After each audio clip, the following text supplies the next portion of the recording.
Dikes, canals, windmills, and flooding. The threat of water has played a central role in shaping Dutch identity and culture. Aside from its attempts at drowning the Dutch, it also became one of their most important economic assets, using agriculture, shipping, and industry. But believe it or not, the Netherlands is drying up, and the water which allowed it to become one of the most productive societies in the world is running out. It's a water problem that's very different from the floods that the Netherlands is used to dealing with. So why is the Netherlands becoming drier? And what can it do about it? Okay, so first we need to understand why water is so important for the Netherlands. 1,000 years ago, the Netherlands was a mixture of marshland and wetlands. In other words, it was a swamp. The Netherlands had too much water, and so they actively tried to get rid of it. The Dutch started land reclamation projects, draining the swamp, and building an entire country in its place. This is, of course, a huge oversimplification of a process that lasted hundreds of years, but the result is that they created an artificial landscape perfect for land development. If you look at satellite imagery of the country, you see canals, irrigation networks, and dikes running throughout. The wetlands have all but disappeared. The purpose of all of those changes were, and still are, first and foremost economic, to protect cities and valuable land and to use water as a tool. This abundance of water enabled the Netherlands to develop one of the most intensive agricultural sectors in the world, a solid industrial base, and a large transportation system based on water. 35% of all of Dutch freight is transported via internal waterways, 5 times more than in neighboring countries. But while the Netherlands has an absolute abundance of water, because it's so densely populated, it has relatively little water available per person. In a ranking of countries according to renewable freshwater resources, the Netherlands actually ranks 148th, under South Africa and even Morocco. And now, with changing weather patterns as a result of climate change, the Netherlands is paradoxically seeing more rain, but less water. One thing the Netherlands does have in abundance is awesome companies, which brings me to this video's sponsor, Fairphone.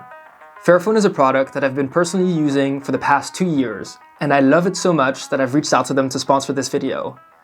The reason I love Fairphone so much is because it's designed to be incredibly sturdy. I have a tendency to throw my phone a bit all over the place, so it was perfect for me. Even if it does break, the 5-year warranty and modularity allows you to repair your phone easily throughout its lifetime. You can easily replace the screen or the battery, or nearly all of the other parts. It's basically the world's most repairable phone. And on top of that, Fairphone sources its materials responsibly and designs all of its products with circularity in mind, making sure that this phone can easily be recycled at the end of its life. They recently brought out the Fairphone 4, which is even better than the one I have. So if you need a durable phone and want to support a European business, go take a look at Fairphone. Now, back to the video. So water in the Netherlands comes from 2 sources, rain and rivers. And roughly speaking, there are 3 reasons why the Netherlands are receiving less water. Rain is falling more in the autumn and winter, rather than in the spring and summer, when plants are growing and can absorb more water. Maar de verdeling over het jaar die wordt steeds extremer. Hè? Dat is ook echt het probleem van de klimaatverandering. And when it does fall, it's more likely to be in intense rain episodes, which means that more water ends up in the sea. Als je het sneller afvoert met hoogwater, dan helpt het niks met die droogte, want dan ben je het water kwijt. On top of this, Europe in general is getting warmer, which leads to more evaporation and less water in rivers and in the ground. The disappearance of the glaciers in the Alps means that a precious water buffer for the summer is disappearing, meaning reduced river flow to the Netherlands. Out of the past 20 years, 5 have been droughts, and this is becoming only more extreme, with 3 of the past 5 years having been droughts themselves. The droughts will happen every 2 to every 3 years, maybe in future, I wouldn't say every summer. So, the Netherlands isn't the only country facing this problem. Greece, Spain, and France all have forest fires, and there are low water levels all across Europe.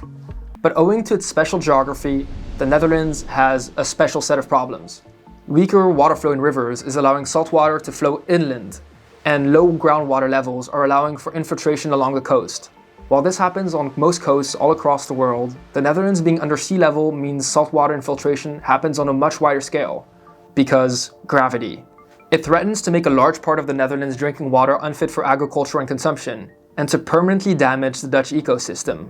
For example, in 2018, the water of the IJsselmeer became too salty for consumption. On top of that, the reduced river flow makes navigation on Dutch waterways more difficult during the summer, and lower groundwater levels means part of the Netherlands is subsiding. And then there's simply less water to use for agriculture and industry. But you see, the Netherlands is in a tough spot to deal with the changes.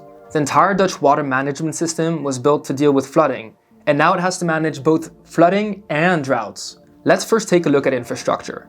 In the event of heavy rainfall, Dutch flood defenses are designed to move water away as fast as possible, like this flood buffer, which is designed to be empty in 24 hours to be ready for the next storm. But rainfall is increasingly likely to fall in intense rain episodes, and that means that when the Netherlands does get rain, it quickly ends up in rivers and then the sea. Additionally, the Netherlands uses most of its land for agriculture, cities, and roads, which not only stops water from infiltrating, but also actively uses water. Natural landscapes like wetlands, which are better at retaining water, only make up a fraction of the Netherlands. And then, the entire Dutch water management system is built to deal with a big crisis, like a flood, which has a clear beginning and a clear end. But the thing is, droughts are slow, get worse over time, and there's little action that can be taken while they're happening. So yes, when there's a drought, the Netherlands does have a 3-tiered crisis plan to prioritize who gets water, shifting it from recreation and farmers to consumers. But that does nothing to address the long-term prevention needed to tackle the structural water deficit it's likely set to face. Luckily for the Netherlands, it has quite a bit of wiggle room to better manage its water resources, and to a certain extent, it can deal with droughts and flooding simultaneously. The most obvious example is to revamp its infrastructure to also be able to deal with droughts. Take this place here, the Oijenwansen project. It's a nature reserve that acts both as a flood outlet and a water buffer, which allows water to infiltrate into the ground. And because the Netherlands manages so much of its land directly, it has a lot of power on how it's used. Cities can be adapted to let more water infiltrate into the ground. Farmers which use most of Dutch land could be incentivized on the basis of water retention, or simply move to land which is better at retaining water. It can also return land to natural landscapes that are better at retaining water. Another way to deal with the problem is through innovation. The Dutch are already building desalination plants to be able to use salt water for industry. But its main problem is the same one it's had for centuries: a lack of space. The changes it needs to implement means competition and fighting over land use and access to water. And that comes at the risk of widespread social movements, particularly with the farmers who use most of the land and who are among the first to see their water cut off. Regardless, the Netherlands is an example of a society that is wealthy enough to deal with the consequences of climate change. It has the talent, money, and culture of innovation to get away with it. But it shows the kind of adaptations that need to be implemented in order to deal with the drought. Yet it doesn't mean that dealing with these changes won't hurt, as they mean using less of the Netherlands' greatest asset: water. This was Into Europe. Thanks for watching. As per usual, the sources are in the description down below. And while you're there, feel free to check out my Patreon link in order to join a cohort of Europeans at heart that make these videos possible.